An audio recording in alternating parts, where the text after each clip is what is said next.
Hello, I'm David Kang, Vice Chancellor for Infrastructure and Sustainability at CU Boulder. I'm here again with Emina Begovic, Assistant Vice Provost for Academic Resource Management, to discuss the work of the Facilities Task Force's Social Distancing Subgroup and the work being done to get our campus ready for in-person teaching and learning this fall. Emina, thanks again for being here. In our last video, we talked about the work the subgroup is doing to prepare classrooms. This time, I'd like to hear a little bit about the work the subgroup is doing related to a few topics, including building circulation, elevator capacity, and signage. Let's begin with building circulation. Great.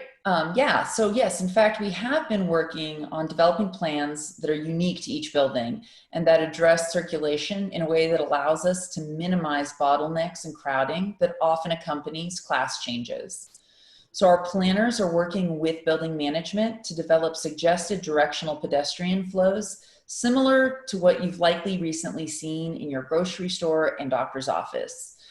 These will allow our students, faculty, and staff to avoid crowding at building entrances and exits. So on the slide here, what you can see is the red dotted lines indicate directional flow through the SEEK building. And you can see the point of entry and where the direction goes according to those dotted lines, the red lines that follow down the hallway to an exit.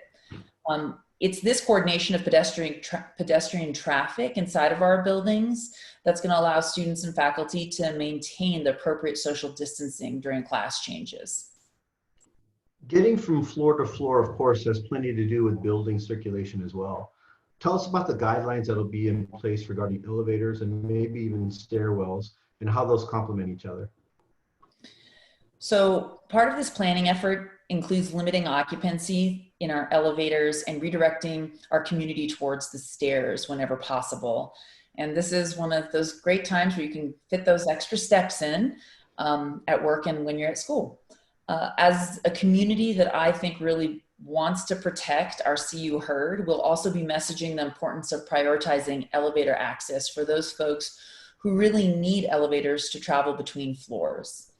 As for the stairwells themselves, we'll designate stairwells with one-way pedestrian flows where possible, and we're messaging the importance of using these areas for transit only. So no more one-off meetings in the stairwell or study sessions. We really want these areas reserved just for transit.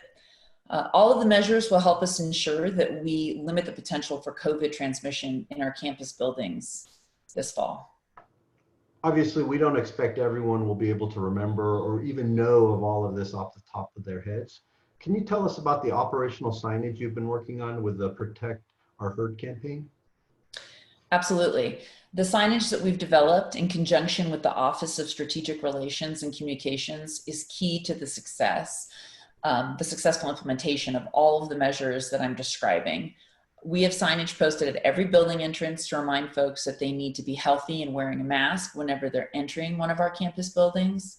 We also have clear signage that lets folks know which doors are entrances versus exits and the direction of pedestrian flows within buildings. And for students who are looking for a place to study or jump into a remote learning session between in-person classes, we have signage that will direct them to study areas with specific occupancy limits. So it's our goal not only to protect all of our students, faculty, and staff, but to also make sure they have the information they need to feel confident navigating campus this fall. Excellent. Thanks again for joining me, Emina, and for the important contributions you and the social distancing subgroup have made to get campus ready for fall. For our audience, if you're interested in learning more about the measures we're taking to prepare our infrastructure and minimize the spread of COVID-19 this fall, please visit our Infrastructure and Sustainability website. Thank you and stay safe.